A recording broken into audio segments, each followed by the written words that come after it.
Blog Talk Radio.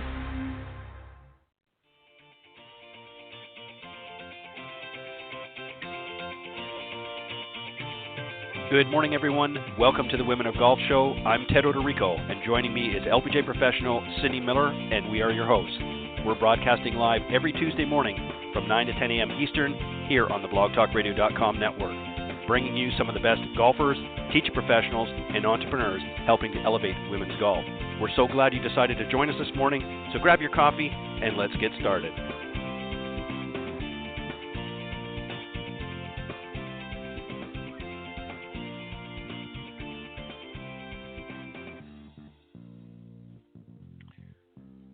All right. Thank you, everybody, and welcome. Good morning, and welcome to the Women of Golf Show. I'm Ted Odorico, and right alongside, of course, is LPGA professional Cindy Miller. And good morning, Cindy. Good morning. How are you? I'm doing fantastic, and we're your hosts. I don't know. I just suddenly went brain dead for a second, so I don't know how I'm doing this morning. I forgot what I was going to say, but it's a great morning here. Thank you, everybody, for joining us. We all have those days, right, Cindy? I mean, come on. Yeah, we got me some do. slack. We do. All right. Good morning, everybody. We've got a great show for you this morning. First up here in just a few minutes, we're just waiting for her to come online, is going to be the winner of this past weekend's Symetra Tour event, the 2019 Island Resort Championship. Daniela Iacobelli is her name, and she'll be joining us. And actually, this is her third win on the Symetra Tour, so she's a little bit of a veteran, if you will. And then a little bit later on, we're going to be joined by a very special guest, Kelly Miller Elisha, who is a producer at the Golf Channel, of course, and is also the daughter of Cindy Miller. So I know you're excited to have her on the show. I am. She just had a baby she always 2 brings weeks some ago interest. tomorrow. Yeah, that's fantastic. I remember you mentioning that last week. So very excited for her, obviously, and her husband, but obviously the rest of the Miller family as well. It's another addition. Who knows? Maybe another LPGA star, and we'll see what happens. But as long as it's happy and healthy and full of joy, that's the main thing, regardless of what she decides to do. The only thing that's important. Right, exactly. So while we got a minute or two here while we wait for Daniela to come on here, I know one quick announcement first, then Cindy, and then we'll chat for a second.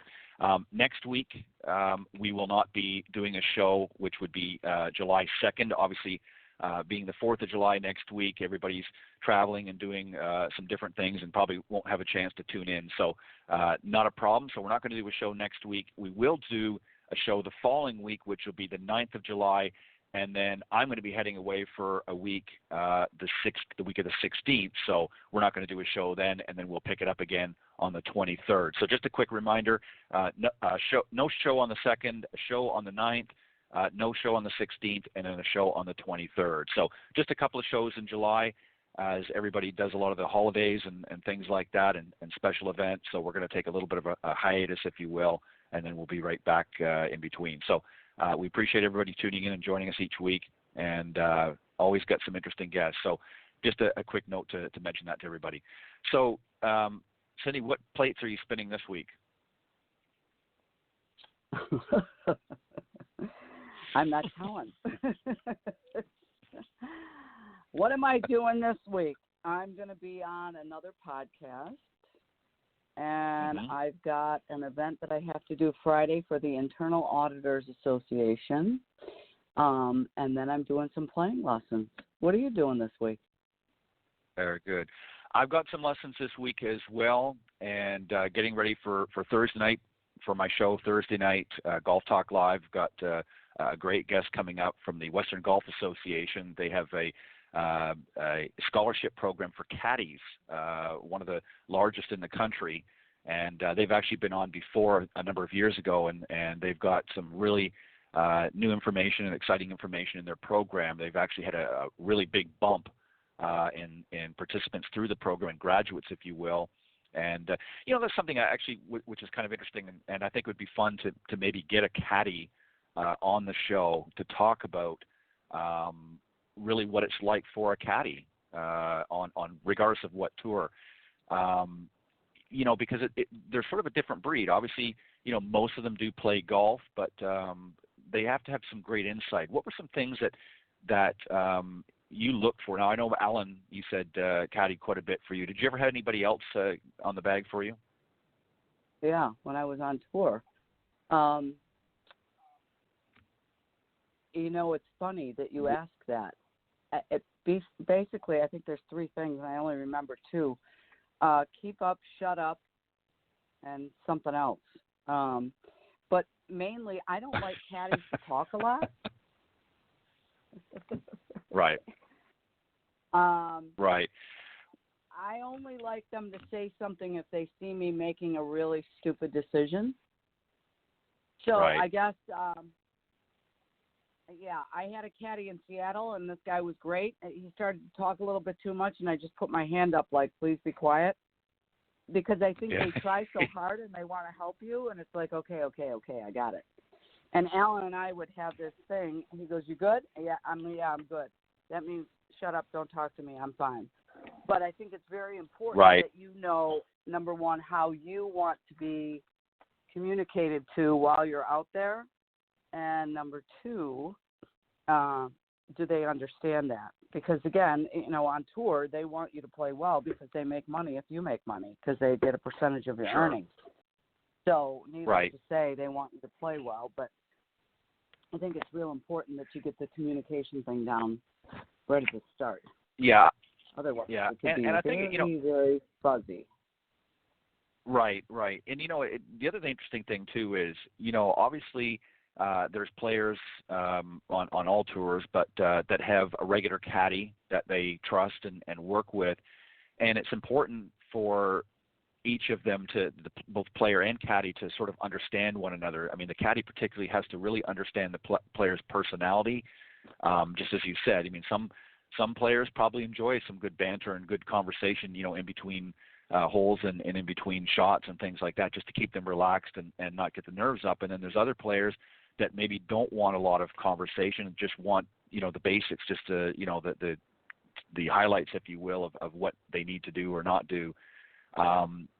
So, I mean, it's a fine balancing act, and I'm sure it's got to be very difficult for players who don't have the benefit of having a regular caddy, and maybe, especially some of the junior players that come out on tour that might have to get a different caddy at, different events because they don't really have that rapport, developed yet. So it can be, I'm sure, a very testy a few moments, if you will, and we've seen it over the years, Cindy, on the Golf Channel, that where some of the caddies, just didn't maybe make the best decision or what have you, and we've seen that particularly lately, where it's made news, where the player caddy kind of not necessarily went at it, but just didn't really have a good rapport that day. So it is a very dicey thing, if you will, and I'm sure it takes a lot of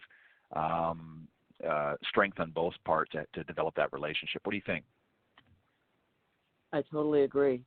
So I've got a couple friends that are caddies. I'm going to reach out to them and see if they'll be on. I think that's a great idea. Yeah, I think that would be.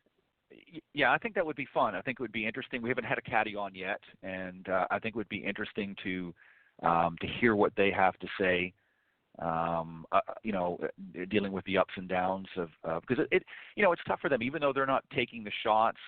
Out on the golf course, they do bear some responsibility. I mean, ultimately the player makes the final decision, but caddies quite often will, encourage or help with the club selection, things like that. And if they make a bad call, quite often it will fall back on them. Ultimately, the player knows it's their, decision finally, as I said. But, again, I'm sure the caddy sometimes, if they've made a bad call, or given some bad advice, let's say, which I'm sure doesn't happen a lot, but probably happens enough that it can create tension. And then once that tension happens, it can be a miserable round. And for you, it had to be difficult at times when Alan, even though you sort of set up those parameters, I'm sure, maybe we need to get Alan on here. Let's really get the dirt, if you will. But it is difficult, especially for husband and wife, to do that because you're under pressure already with the event, and he's obviously trying to do his best to guide and advise you around the course. And what makes it doubly hard is the fact that you both have different playing personalities. He's a more laid back, conservative type play. You're a more aggressive, assertive play. So again, to find that balance, I'm sure it was very difficult at times. You know what? You've hit the nail on the head, because again, you're right. He is very laid back, and there were times when he's like, I think he should just lay up, and I really wanted to go for it, and I looked at him like he was nuts. So then my go for it attitude was, squelched, if you will. And now I'm wondering if he's right. So now I have doubt, and now I don't trust, and then I miss the shot, and then I blame him. So if you don't know all this about your caddy and yourself, and you don't know how to communicate, then you absolutely, definitely need to understand and, discuss the situation way ahead of time. Right. Otherwise, there's big trouble. Yeah, and I know. Right, and I know that most of them do, I'm sure, have those conversations from the get-go. I mean, obviously, they vet, if you will, the caddies that are going to be carrying their bag. I'm sure very well, especially at a high-level player, certainly wants to do that.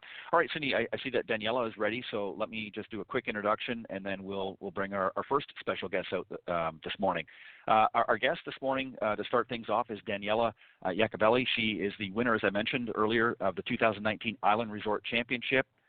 She's 31, a native of Melbourne, Florida, inducted into the Florida Institute of Technology's Hall of Fame back in 2014. Recorded 29 top 10 finishes and collected 8 wins during her collegiate career.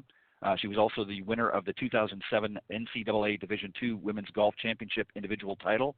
And back in 2006, she was named the Sunshine State Conference Freshman of the Year and selected as the Fit Female Athlete of the Year 2007-2008. In 2012, she won the Daytona Beach Invitational and captured 4 additional top 10 finishes to finish 5th in the Volvic Race for the Card. She was a rookie on the LPGA Tour in 2013 and made a total of 51 career starts on the big stage, entering 2019 with a career best solo 9th in the 2018 Lottie Championship. Stepped into the winner's circle for her second time on the Symetra Tour at the 2015 Tullymore Classic, and added 7 other top 10 finishes this year. And as I mentioned, or that year rather, as I mentioned, this is now her 3rd win on the Symetra Tour, the Island Resort Championship. So, Cindy, let's welcome our first guest this morning, Daniela Iacobelli. Good morning. Good morning, guys. Wow. Good. Good morning. Are we working? Hey, how are you? We're doing fantastic. Thank you for joining us this morning. And Cindy, if you don't mind, I'm just going to start off real quick. And then I'll jump over to you. Daniela, first off, congratulations on your win this past week at the Island Resort Championship. Your 3rd win, as I mentioned, and it ended like many this season with a sudden death playoff against Cynthia Ha. Tell us a little bit about that. How did things sort of lead up to that point, and then sort of how it finished off? Well, thank you guys, and thank you for having me. It seems like anytime the Symetra Tour has a par 5 as 18, you can almost gamble that it's going to go to a playoff. I feel like it's happened like 6 or 7 times this year. It's a great course. I love Sweetgrass, and it's so much fun. It's the shotmaker's course, especially 19. We were fortunate enough to have the wind helping kind of off the right. So it made going for 9 and 18 a little easier, at least for myself. After regulation, once I realized that a playoff was a possibility, I actually had called a previous caddy of mine, and I was like, what do I do? Do I go for it or do I lay up? He's like, well, what have you done? I said, I've gone for 9 and 18 every single time, all 3 days. He's like, then you have to go for it. So part of me was kind of just wanting to rip as big of a drive as I could so I could basically take the water out of play and bring long into play so that way I could try my best at an up and down. And I don't know, I think I blacked out sometime between the takeaway on the second shot and about 5 o'clock this morning. Everything's just a little blur. I don't remember much. I've seen the videos. I've questioned if it's really me, but it was like I'm watching and I'm like, God, I don't even remember that. Oh. Yeah. Well, How long it's of a crazy. shot was this Yeah. shot on? I got to ask you, how long was the shot, the second Yep. shot?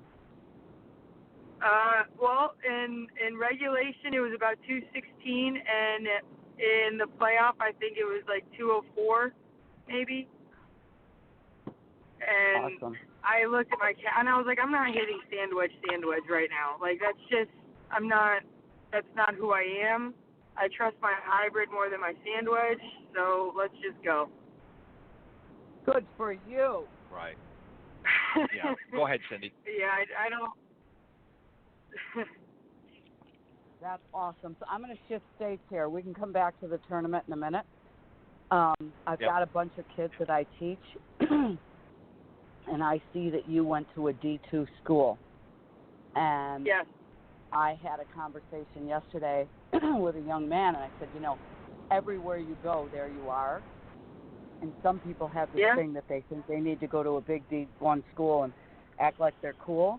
And I said, I got news for you. None of that matters because Zach Johnson didn't go to a school that anybody ever heard of. And I said, it doesn't matter where you go. The mission is you have to practice and work on your own game. So if my junior students were listening to you right now, what would you tell them? Honestly, I completely agree, but for as gregarious as I am, I don't think I would have thrived well in a big school.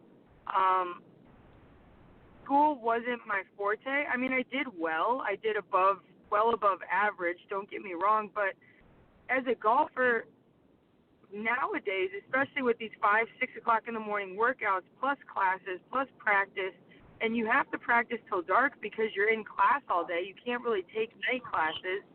For me, a Division II school was almost an advantage because I became acquainted with all the professors. They were all willing to help me. Most of them golfed. I went to a business school, and they were always willing to accommodate me in a way, not to give me an advantage, but to, hey, you're clearly going to go chase golf as a career. Let me help you focus on that. They didn't treat me any different, but they understood where my focus was, and my education was going to be my fallback. So for me personally, going into a school where classrooms were no bigger than 30, some were as small as 8, it allowed me to worry about my focus, which was golf.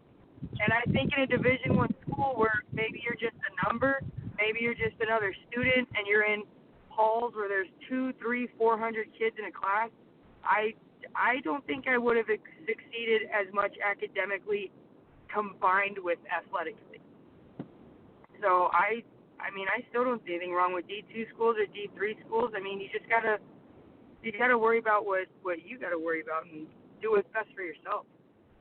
Thank you very much. Yeah, I don't know. Great. I agree with you. Great answer. Well said. Go ahead, Cindy. So I see on your Instagram that you have a verse from the Bible, Matthew 19:26. Tell us what that means to you. That is, with God, all things are possible. That's my favorite Bible verse.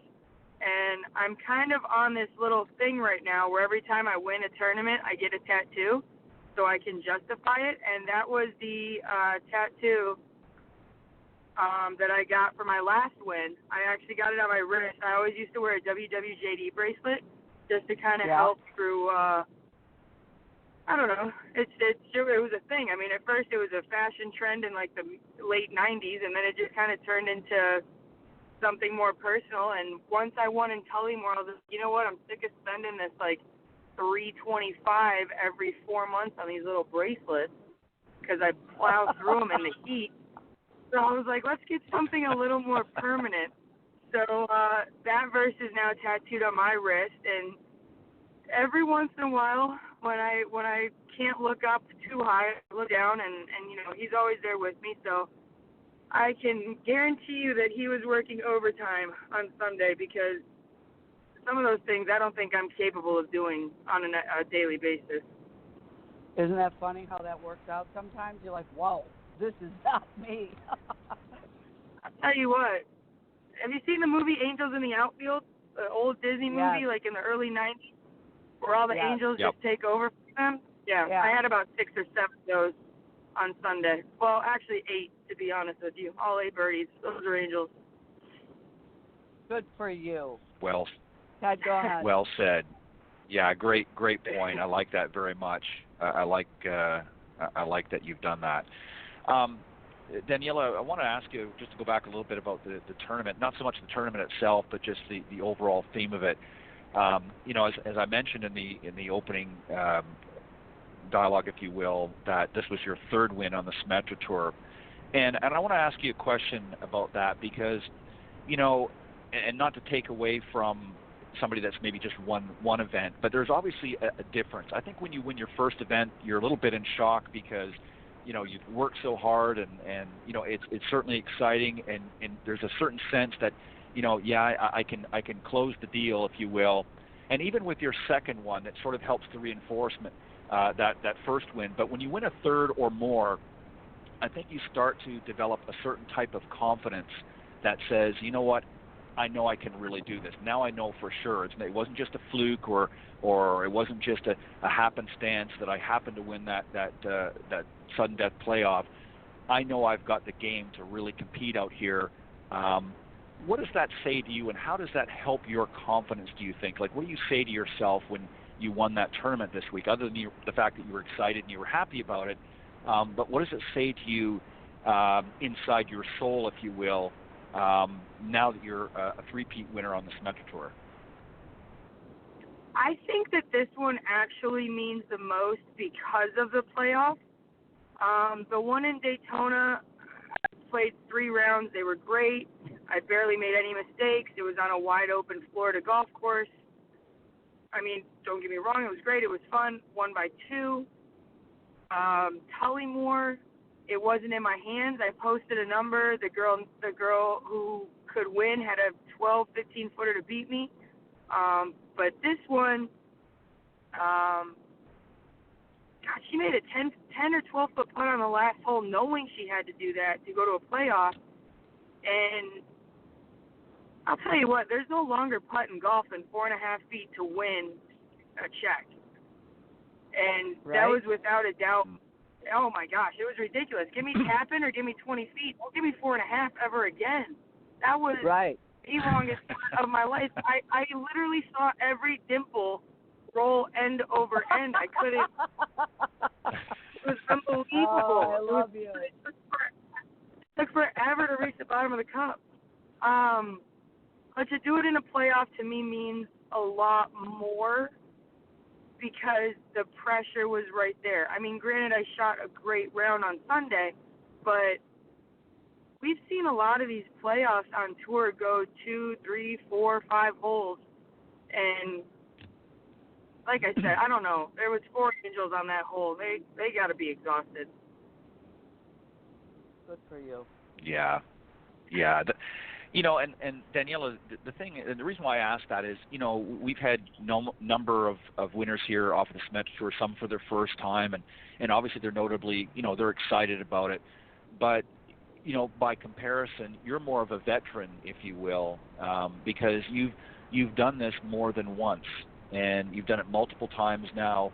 So obviously that gives you a little bit different mindset. So when you go into tournaments now, knowing that you're a multiple winner on tour, how does that change?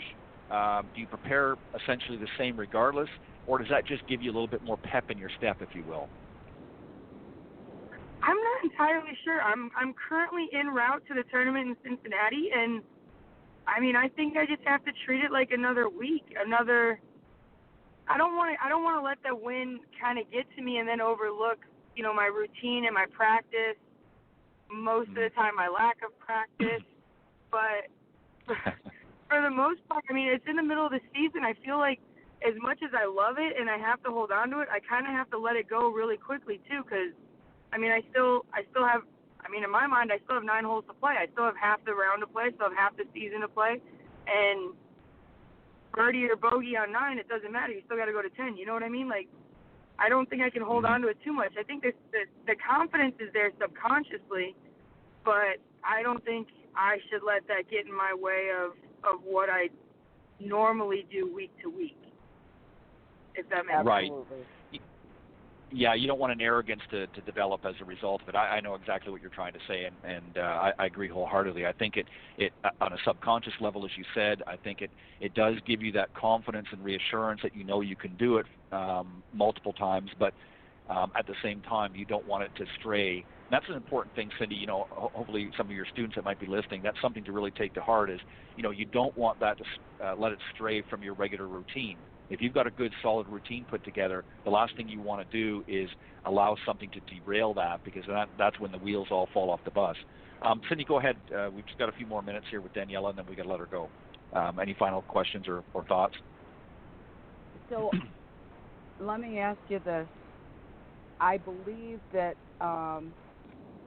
possibly it's validation, because you've been out there long enough to have some doubts, to wonder, am I really doing what I'm supposed to be doing? And you've had success, and then you've had failures, and, you know, it's like, oh, should I go get a job, or should I forget it and keep playing?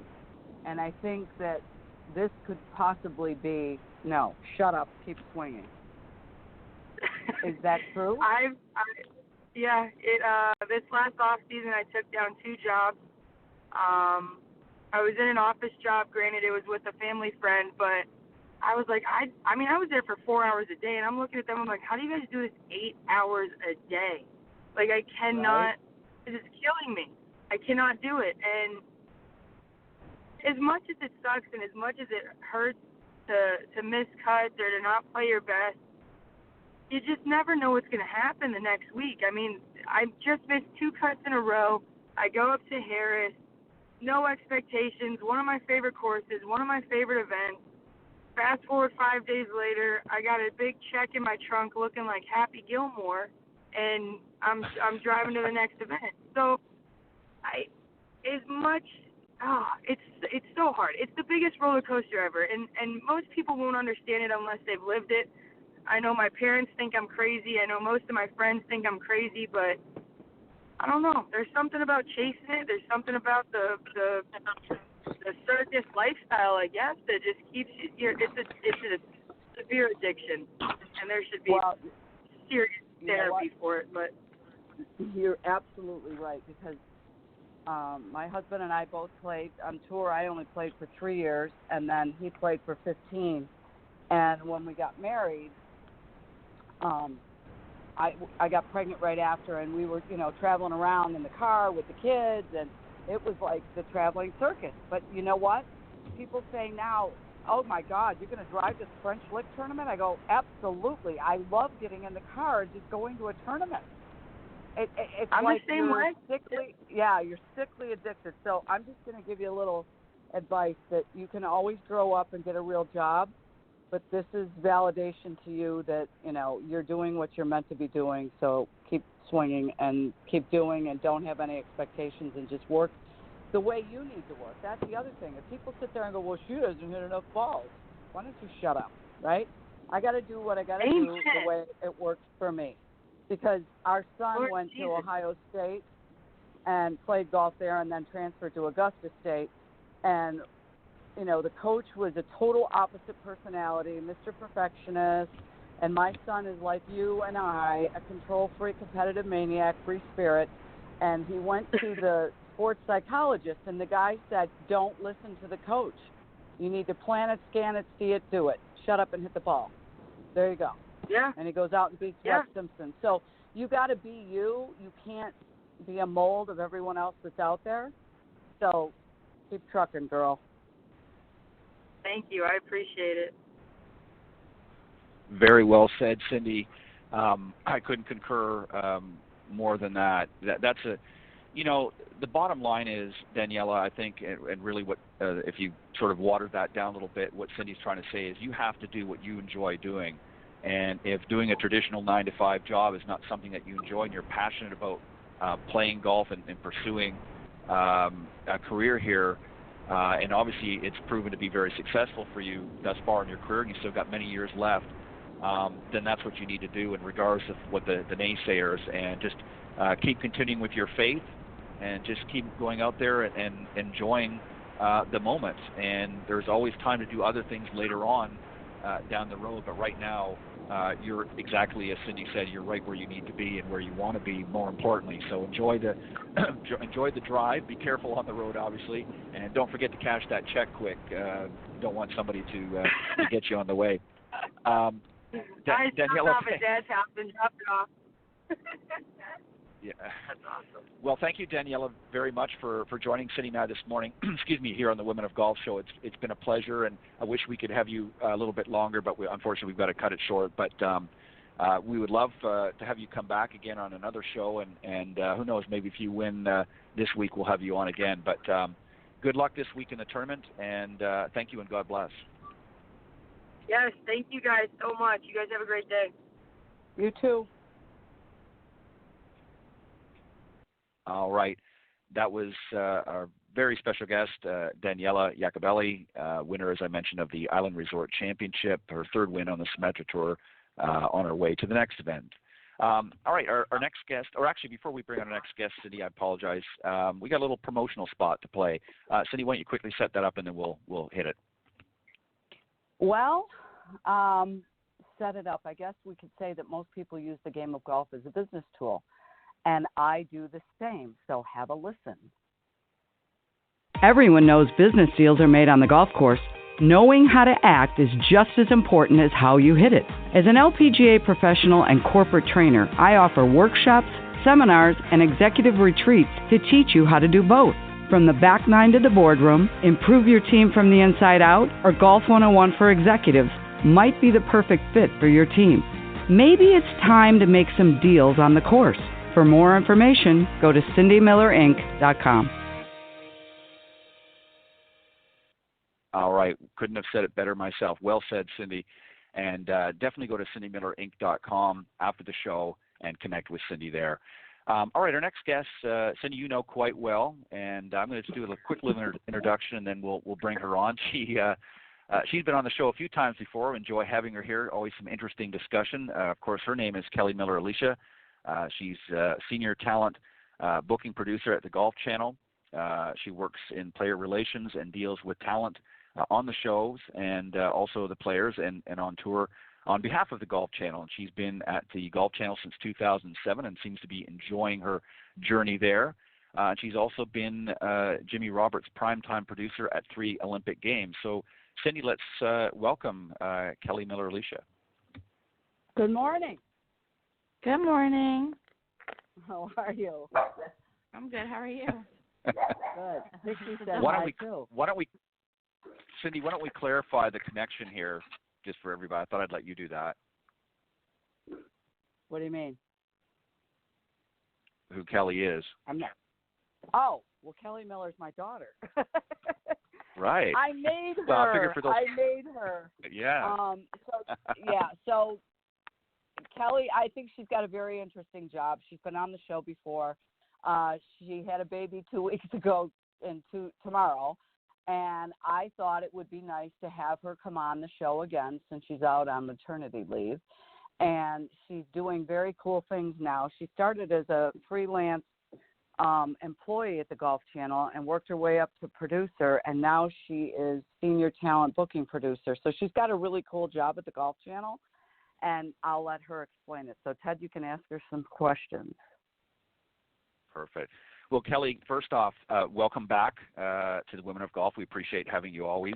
And congratulations on your new little bundle of joy, and we're excited to hear a little bit about that. So let's start with that first. How's the new little one doing? She's doing good.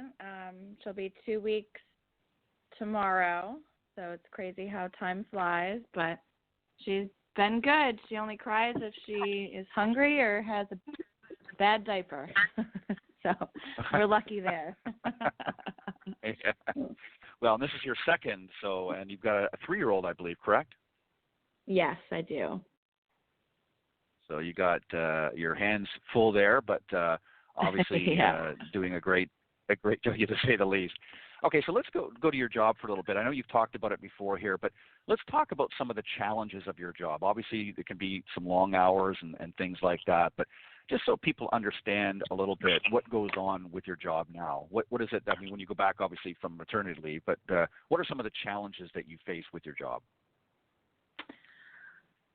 Well, in TV, it's 24/7, so you just have to be ready. Things can pop up at any point, even if it's the weekend or a holiday and there's breaking news or something, you gotta be alert and respond and be on top of it. So, there's been a couple things where in the past, one that comes to mind is when Mr. Palmer passed, and it was Sunday of the Tour Championship, and you're thinking, oh, we're going to, this is exciting. The season's over. Rory McIlroy wins the Tour Championship, the FedEx Cup, and then it was all hands on deck because we found out that Mr. Palmer had passed. So I remember going into work with my first child, and, it was an all-nighter thing, and then all the next day, which is definitely worth it and all that. But, it was not necessarily a challenge, but it's something that you have to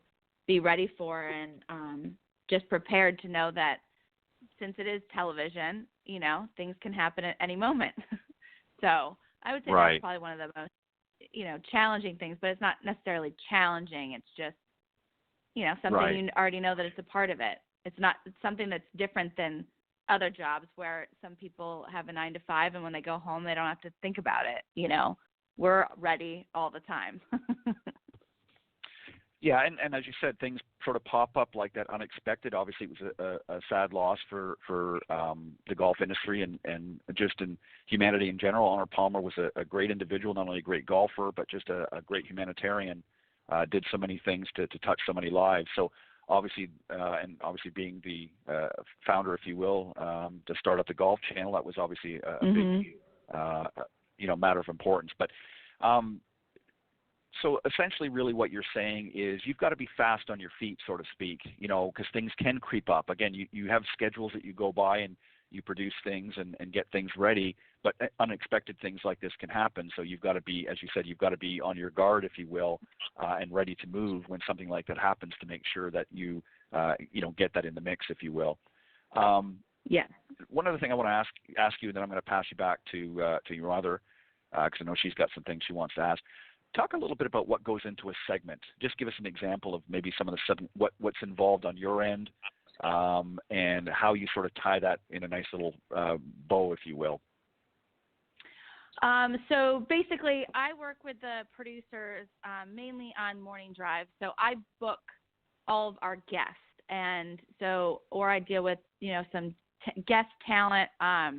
If we have a player coming in that's going to be a guest co-host or somebody else, and then we have a weekly meeting, and then I work with the producers each day because sometimes there's different producers who produce the shows, and the day before we'll sit down. We book guests sometimes about a week out or before, and I keep a long running schedule of what we're looking at in the future. So if it's a guest tying in with a date, or if there's a this week in history and somebody had won before, we work with the producers just to kind of tie everything together, and then I would book the guest or talent to go along with that.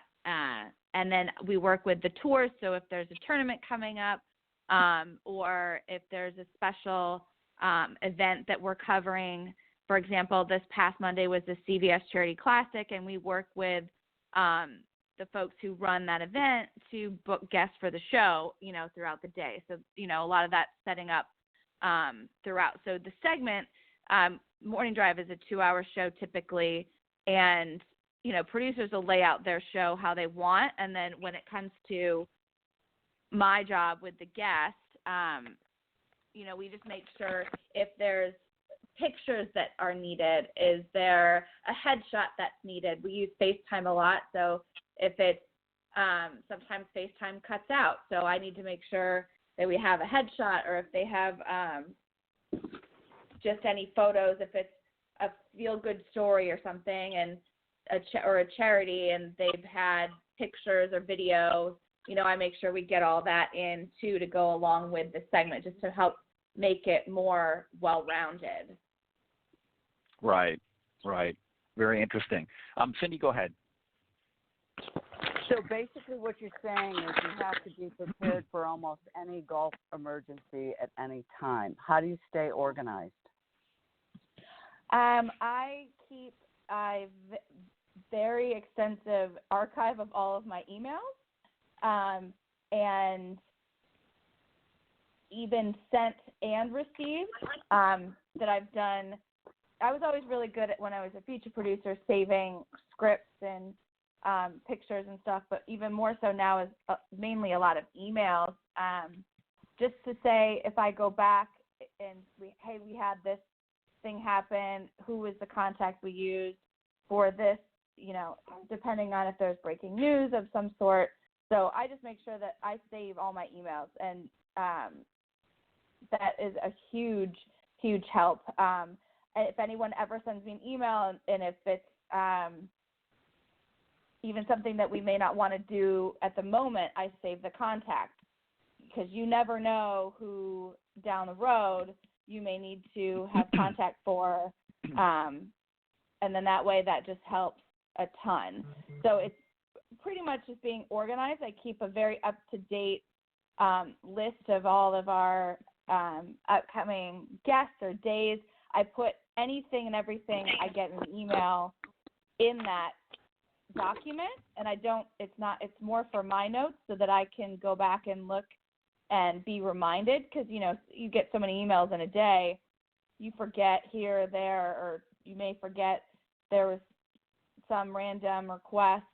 I just put everything in that document so that you don't miss anything. So that's a huge help. Awesome. Ted? Very. So, Kelly, let me ask you something, just sort of staying on that theme. Obviously, you're booking the talent that's coming on. You're sort of doing it, as you said, in general, a week out.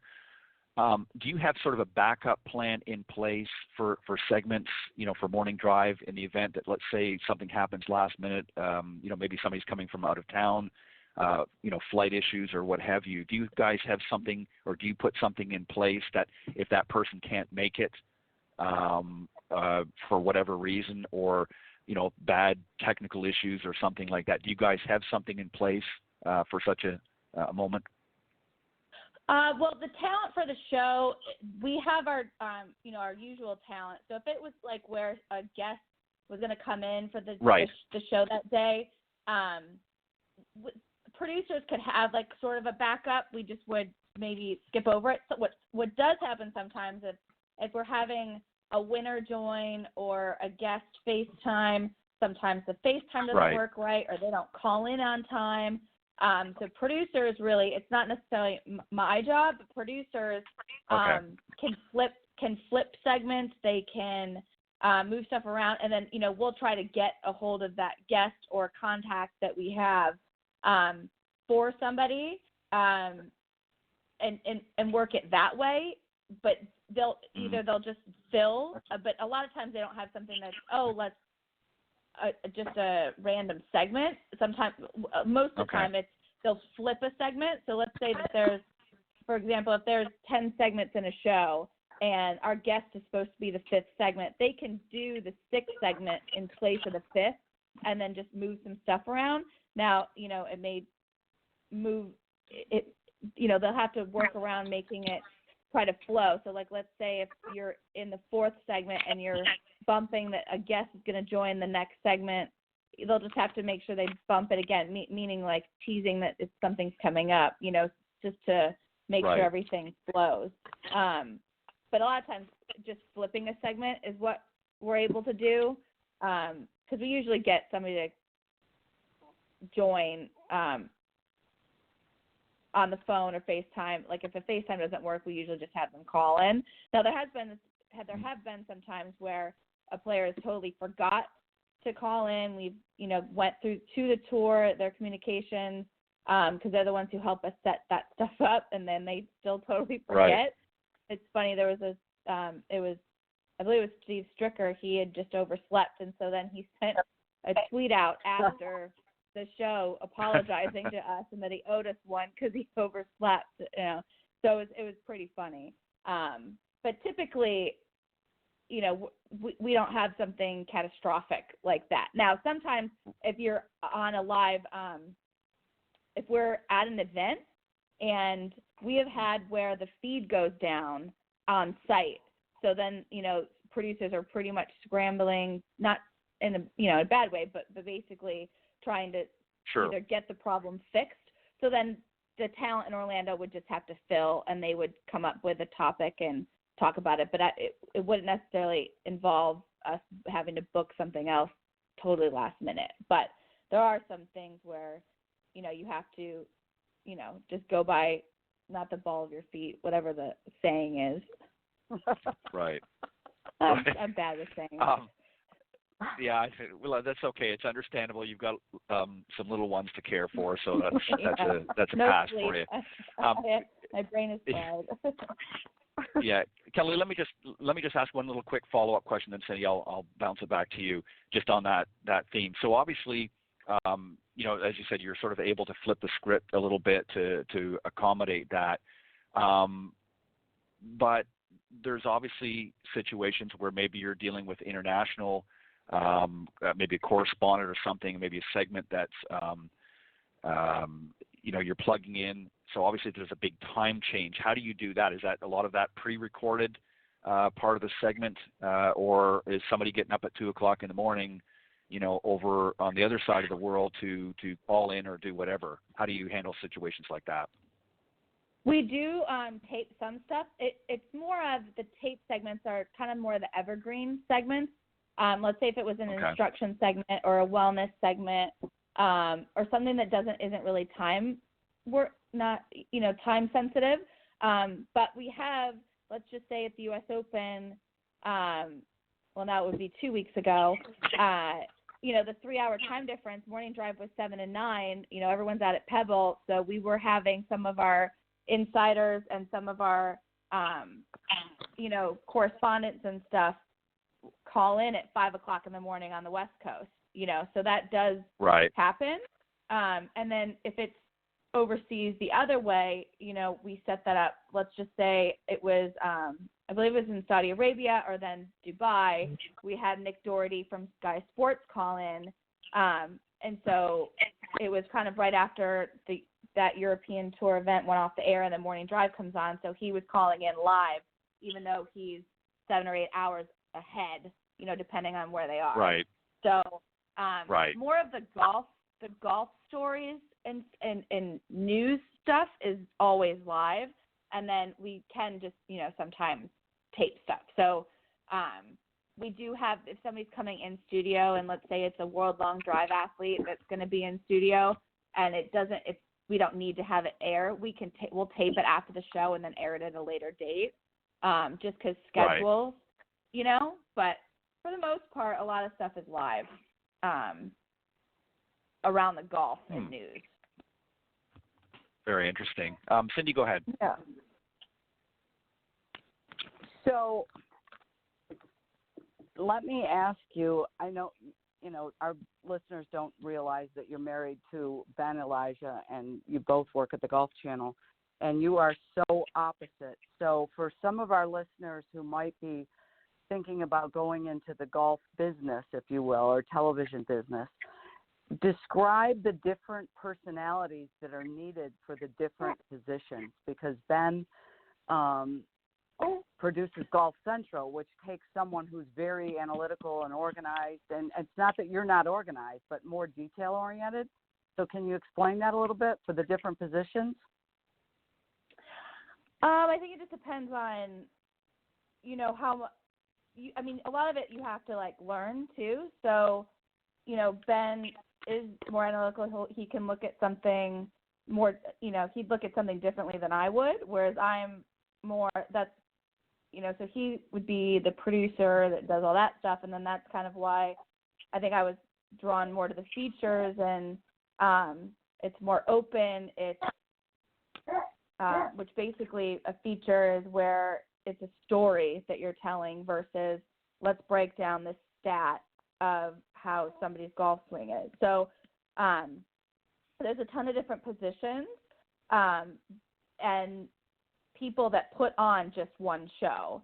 So there's a director, there's an AD, there's a TD, there's a graphics producer, there's a graphics operator. I mean, so there's a ton of different positions that put on just, let's just say, 1.5 hour show of Golf Central or a 2-hour morning drive.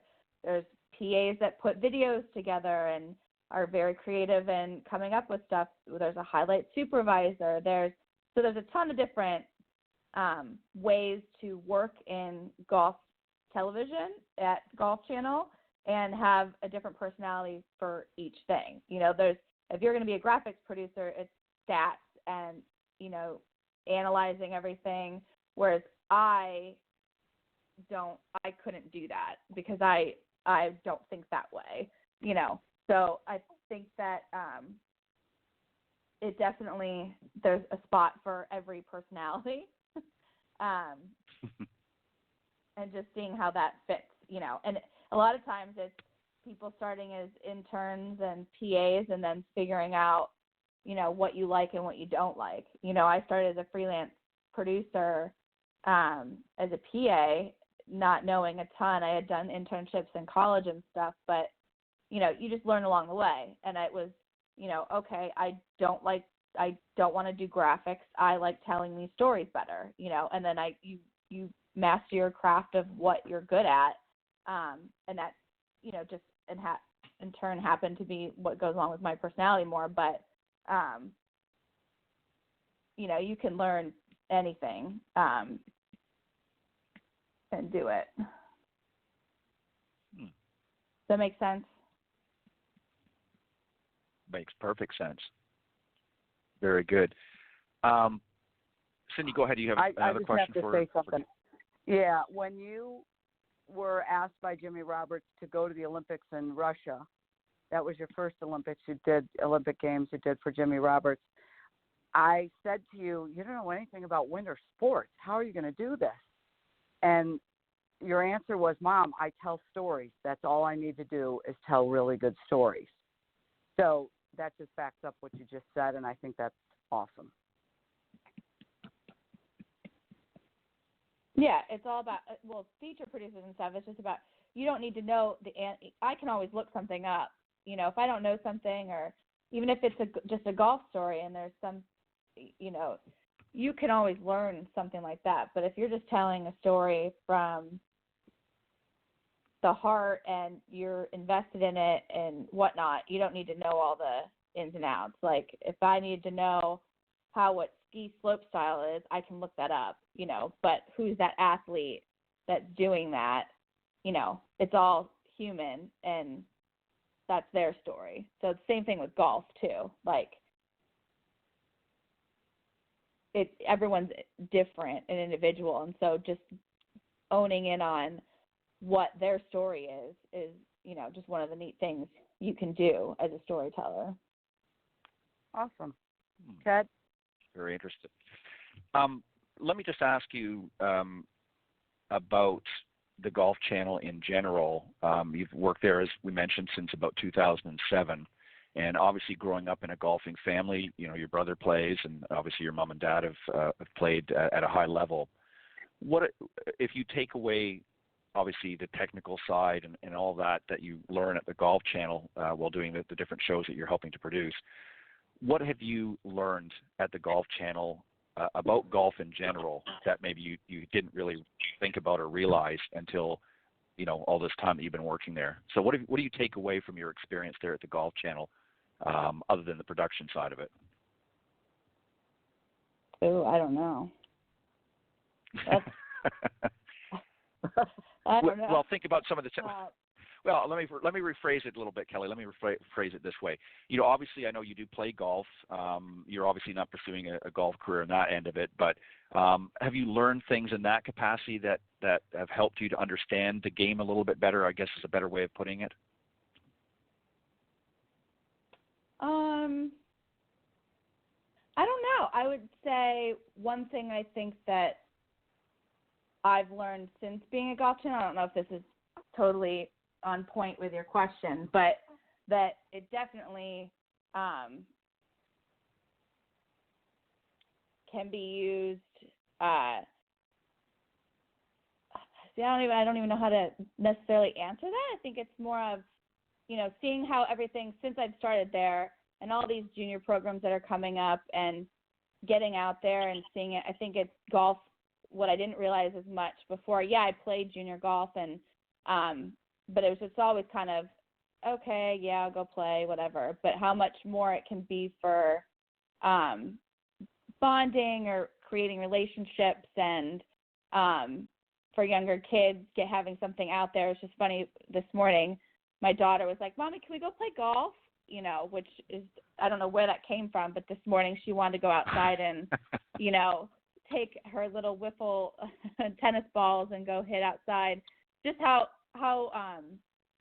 neat it is, for all ages. It's not even, it's something that you can do, which I knew, right? I played junior golf and you can play till you're old, but something with all the stories we've done and people we've been around and how much of a global thing it is just really neat. It's something that touches so many people. Like, it's celebrities love golf, and and athletes, and your Joe Schmo at the country club, and a 5-year-old, and everyone can partake and do that. And I think that that's something more that I've realized, and you see, from working at Golf Channel, that is pretty neat. I don't know if that necessarily answers the question, but yeah, that's the first thing that comes to my mind. You did a great job. Thank you. Just one other final thing, and then we'll wrap up here. Is there something that you haven't done yet? A segment or something that you would like to do, a story that you would like to tell while you're at the Golf Channel that you haven't done yet, that you've been thinking about maybe?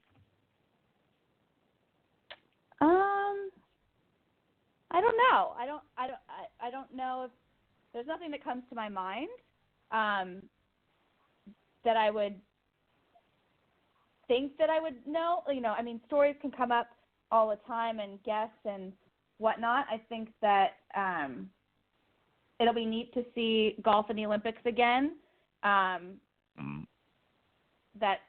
going to happen no matter what, so it's not a story I'm telling. But I think that the last time I was working and I was in Rio and I didn't really get to watch much of it. I think that that's something that's really neat that hopefully now, a lot more of the players I think are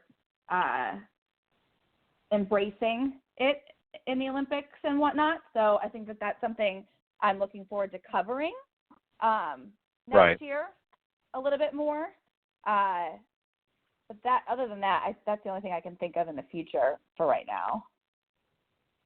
Okay, very good. Cindy, any final thoughts or comments that you have for Kelly before we let her go back to her little one? No, I thank you for joining us, my dear. I appreciate it.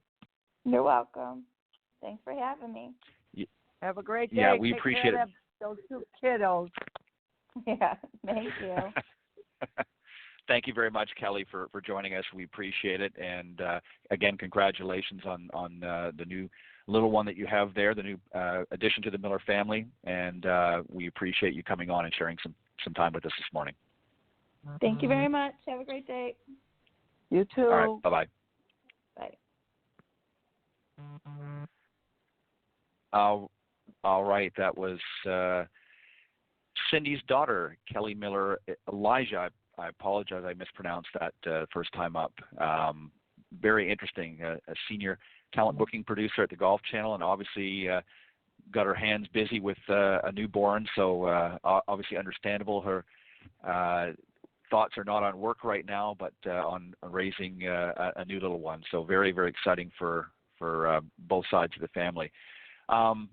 And you obviously have to be very, very proud. You've got two, great kids that are active out in the business world that have gotten good educations, but have embraced golf in a different way. Obviously played some competitive, but are doing different things and utilizing, just as you talk about in your promotional spot, using golf really to develop relationships and partnerships and things like that. So that's obviously got to be very, very important for both you and Alan to be able to sort of carry that legacy on, obviously in a different way. Yes, I do have 3 beautiful children. One of them just isn't in the golf business. Yeah, but he's a great kid, and he's got a little one too. So anyway, yes, we're very proud of our children. We're very blessed. Very good.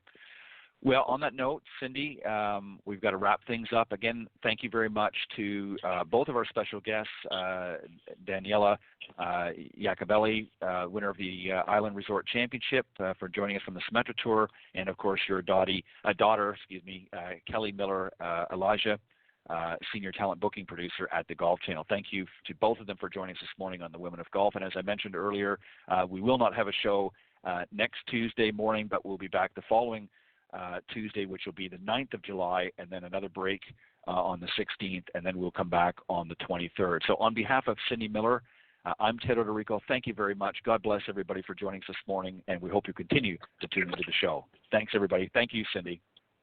Thanks, Ted. Have a good day. Bye-bye.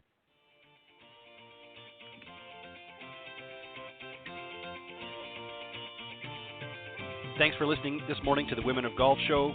Tune in live each week by visiting blogtalkradio.com/Women of Golf, or on any of these social media platforms: iTunes, Stitcher, TuneIn, CastBox, TalkStream Live, and of course Spotify. If you can't join us live, check out our on-demand section for previously aired broadcasts. To get updates for future shows and upcoming guests, you can follow us on Facebook at Women of Golf. You can also follow me on Twitter at Ted and Buck CEO and Cindy at Cindy Miller Golf.